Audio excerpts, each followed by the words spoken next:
Discussion is revision of Snell clinicals of head neck gross anatomy.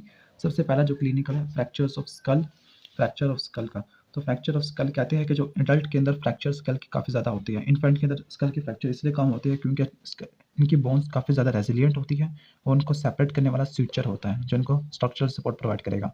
लेकिन adult के अंदर inner table वो relatively ज़्यादा ब्रिटल होती है।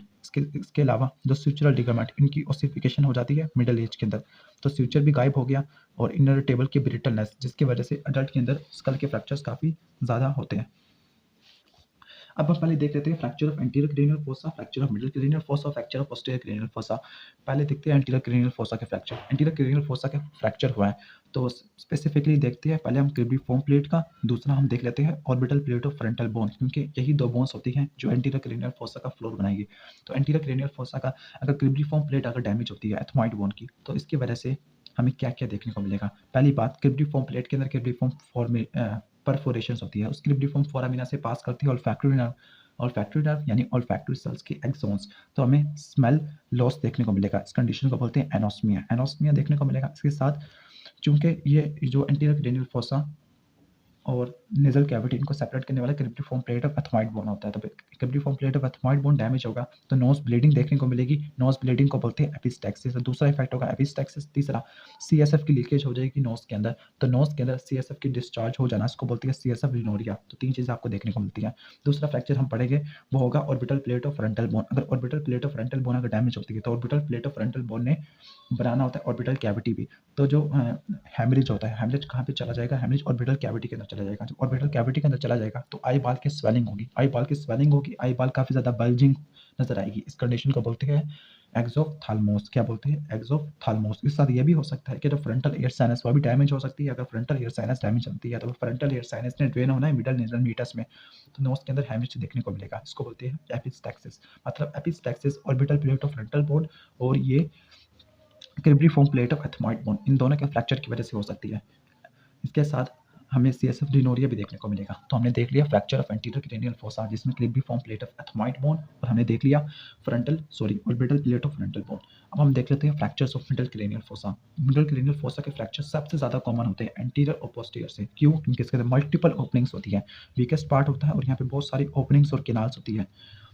पहली बात फोरामिना और किनाल्स होती है। दूसरी बात, यहाँ पर मिडिल ईयर की कैविटी होती है जिसको कहते हैं पेट्रस पार्ट ऑफ टेम्पोरल बोन, इसी पार्ट में होती है। इसके अलावा स्फिनाइडल एयर साइनसेस ये ज़्यादा वल्नरेबल होती है, इनके डैमेज होने के चांसेस काफ़ी ज़्यादा होती हैं। अब अगर मिडल क्रेनियल फोसा का डैमेज हो गया तो हमें क्या क्या देखने को मिलेगा। पहली बात तो सीएसएफ की और ब्लड दोनों की हमें लीकेज देखने को मिलेगी एक्सटर्नल ऑडिटरी मीटर्स में, यानी आप इस बार कान से ब्लड और कान से ही सीएसएफ की ड्रेनेज देखने को मिलेगी। इस कंडीशन को बोलते हैं ओटोरिया। क्या बोलते हैं? ओटोरिया। उसको बोलते थे सीएसएफ रिनोरिया, यानी नोज से डिस्चार्ज होना सीएसएफ की। अगर कान से होना तो उसको बोलते हैं ओटोरिया। और ओटोरिया कब होगा? मिडिल क्रेनियल फोसा के फ्रैक्चर में होगा। इसके साथ सातवीं आठवीं क्रेनियल नर्व ये petrous part of temporal bone के अंदर ट्रैवल करती है।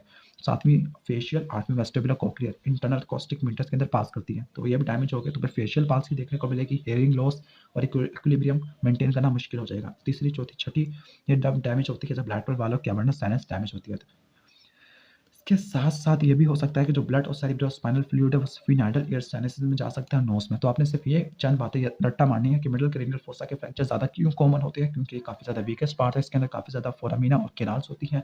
इसके साथ-साथ मिडल ईयर कैविटी और इसके साथ स्फिनाइडल एयर साइनसेस के ज़्यादा चांसेस होते हैं डैमेज होने के।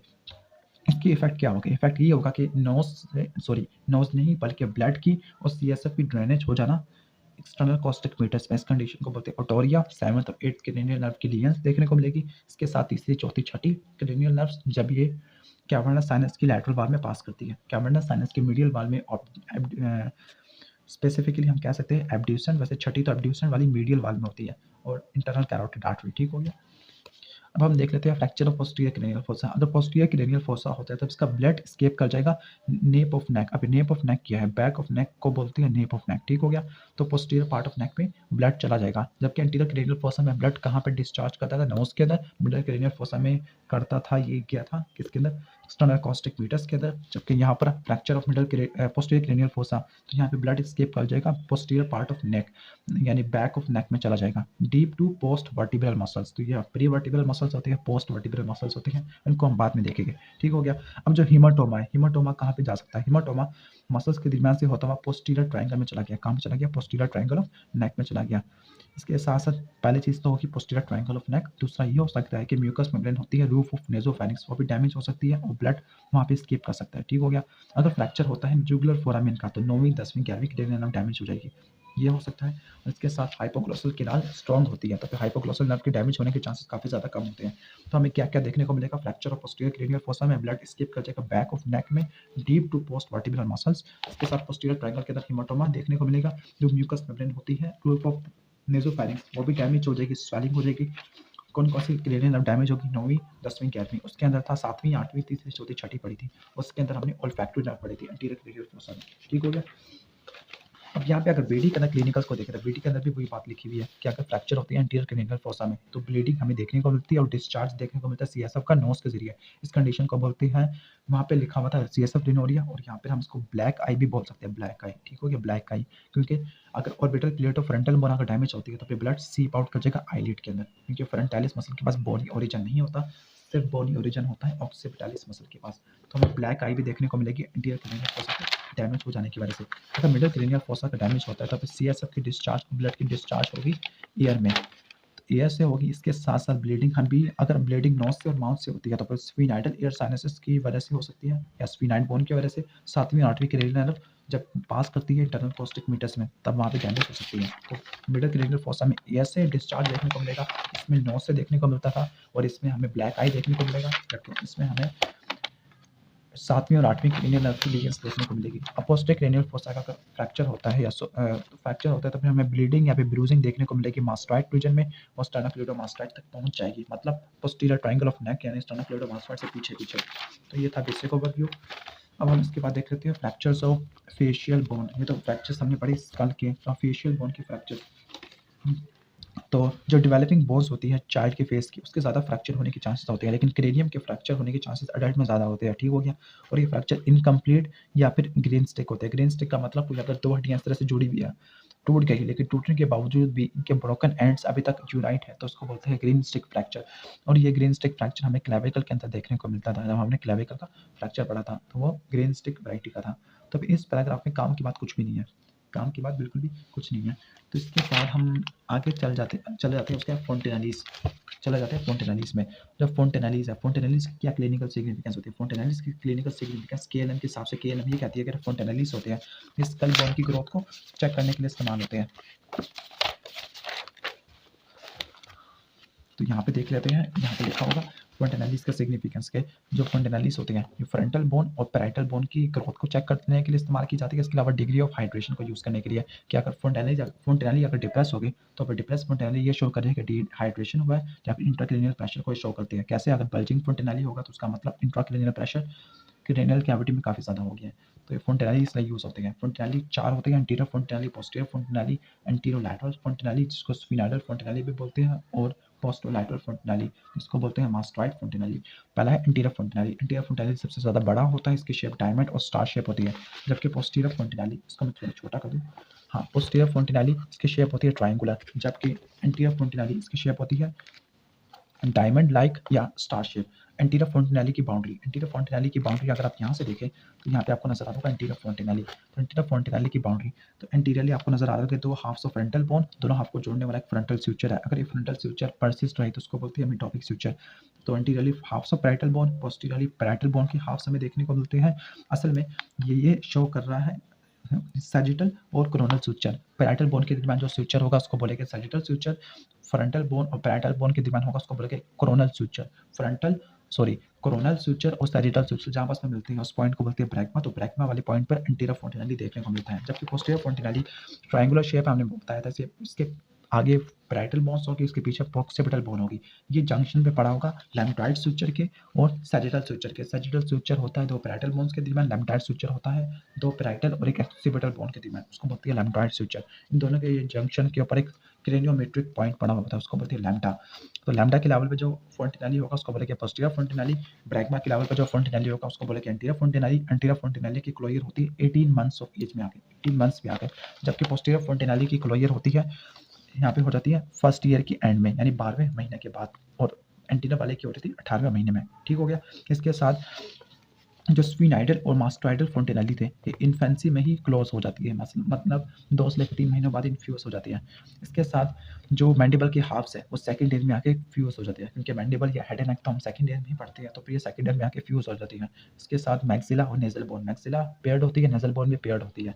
जब ये पेयर्ड बोन है तो फिर इनके फ्यूजन होने के चांसेस भी नहीं होंगे। अब क्रेनियल बोन्स, अब होगा क्या, अब इनकी सॉफ्टनेस होती है क्रेनियल बोन्स की फीटसेस में, उनके लूज कनेक्शन होती है स्यूचर में और फोंटेनली में, मतलब क्रेनियल बोन्स थी सॉफ्ट होती है और फाइब्रस कनेक्शन होते हैं स्यूचर के लेवल पर, फोंटेनली के लेवल पर। इनके क्या क्या सिग्निफिकेंस है? पहली बात, ये स्कल की या क्रेनियम की शेप को मोल्ड करवा देती है बर्थ में। यहाँ पे देखना इसकी शेप या फिर इसकी मोल्डिंग कैलवेरिया की, ताकि बर्थ के नाल से फीटस की पैसेज आराम से हो सके। ठीक हो गया। अब जैसे ही जो फीटस होगा वो बर्थ कैनाल से गुजरेगा तो जो फ्रंटल बोन है वो फ्लैट हो जाती है। देखना फ्रंटल बोन फ्लैट हो गई है, फ्रंटल बोन फ्लैट हो गई है, ऑक्सीपिटल बोन बाहर की तरफ निकल आई और एक पैराइटल बोन दूसरे पैराइटल बोन के ऊपर चढ़ गई। दोबारा बता देता हूँ, जब मोल्डिंग किस तरह से होती है, मोल्डिंग में ये होता है कि जो फ्रंटल बोन है फ्रंटल एफ से फ्लैट हो जाती है, ऑक्सीपिटल बोन ओ से आउट, तो ऑक्सीपिटल बोन पीछे की तरफ बाहर की तरफ निकल आती है, जो एक पैराइटल बोन है दूसरी पैराइटल बोन के ऊपर ओवरराइड कर जाती है। इस तरह से मोल्डिंग देखने को मिलती है। इसी मोल्डिंग की वजह से जो फीटस की पासेज है बर्थ के नाल से वो आराम से हो सकती है, लेकिन कुछ हफ्तों बाद बर्थ के या कुछ दिनों के बाद ये मोल्डिंग वापस अपनी जगह पे, यानी मोल्डिंग खत्म हो जाती है और शेप ऑफ क्रेनियम वापस अपनी नॉर्मल जगह पे आ जाती है। अब जो रेजिलियंस है क्रेनियल बोन्स की, इसके साथ साथ जो क्रेनियल बोन्स की रेजिलियंस वो प्रोवाइड करती है रेजिस्टेंस, क्योंकि जो प्रेशर लग रहा होता है वेजाइनल डिलीवरी में, तब इस प्रेशर को रेजिस्ट करना ये भी काम होता है क्रेनियल बोन्स का। ठीक हो गया। इसके साथ जो फाइब्रस स्यूचर होती है कैलवेरिया के, वो क्रेनियम की इन्लार्जमेंट कराती है इन्फेंसी में और चाइल्डहुड में। तो 3 इंपॉर्टेंस आपको आनी चाहिए स्यूचर की और फोंटेनली और क्रेनियल बोन्स की। पहला यह है कि मोल्डिंग करवाती है। मोल्डिंग किस तरह से करवाती है? फ्रंटल बोन फ्लैट हो जाती है, पैराइटल बोन आपस में एक दूसरे के ऊपर चढ़ जाती है, ऑक्सीपिटल बोन आउट हो जाती है। इसके बाद जो रेजिलियंस होती है वो रेजिस्टेंस प्रोवाइड करती है, फोर्स को बर्दाश्त कर लेती है। जो फाइब्रस फ्यूचर होते हैं ये क्रेनियम की इन्लार्जमेंट करवाती है इन्फेंसी में या चाइल्डहुड में। तो ये हो गया मास्टोइड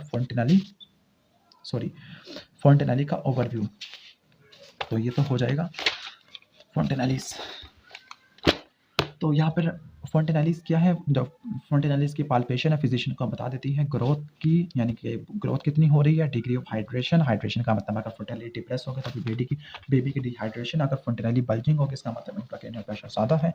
इसके साथ हम सेरेब्रोस्पाइनल फ्लूइड का जो सैंपल है वो भी ऑब्टेन कर सकते हैं by passing needle through anterior fontanelle into subarachnoid space. तो चौथा सिग्निफिकेंस हो गया एंटीरियर फोंटेनली की, कि हम सबरेक्नाइड स्पेस से सीएसएफ को ड्रेन ले सकते हैं, यानी सीएसएफ का सैंपल ले सकते हैं, वो आगे डिफरेंट डिजीज को डायग्नोस करने के लिए इस्तेमाल कर सकते हैं। अब जो एंटीरियर फोंटेनली की हो जाती है 18 मंथ के बाद क्लोजर, और जो पोस्टीरियर फोंटेनली है वो 12वें महीने के बाद आके खत्म हो जाता है। टिम्पैनिक मेम्ब्रेन, अब बर्थ के वक्त टिम्पैनिक मेम्ब्रेन है वो डाउनवर्ड थोड़ा नीचे की तरफ होती है और लेस लैटरली होती है। तो फिर जो ऑटोस्कोपिक एग्जामिनेशन है वो इन्फीरो पोस्टीरियरली होता है। इन्फीरो पोस्टीरियरली का मतलब पीछे की तरफ खींचे और नीचे की तरफ खींचे। ठीक हो गया। अब जो न्यू बॉर्न बेबी है इसमें जो मास्टोइड प्रोसेस होता है वो मास्टोइड प्रोसेस नहीं होता। तो फिर फेशियल नर्व जब स्टाइलोमास्टोइड फोराmen से निकलती है तो फिर सर्विस के ऊपर पड़ी हुई होती है, तो ये फोर्सेप्स से डैमेज हो सकती है। अब जो न्यू नेटल स्कल होता है, न्यू नेटल स्कल कैसा होता है? अगर न्यू नेटल स्कल को कंपेयर करें एडल्ट स्कल में, तो उसका जो न्यूरोक्रेनियम है वो काफ़ी ज़्यादा बड़ा होता है। इसका न्यूरोक्रेनियम फेस से काफ़ी ज़्यादा बड़ा होता है। और जो चाइल्डहुड होती है, चाइल्डहुड यानी बचपन में मैंडिबल की ग्रोथ होनी है, मैक्सिलरी साइनस की वजह से ग्रोथ हुई है और एल्वियुलर प्रोसेस ऑफ मैक्सिला, इनकी वजह से फेस की लेंथ होनी है।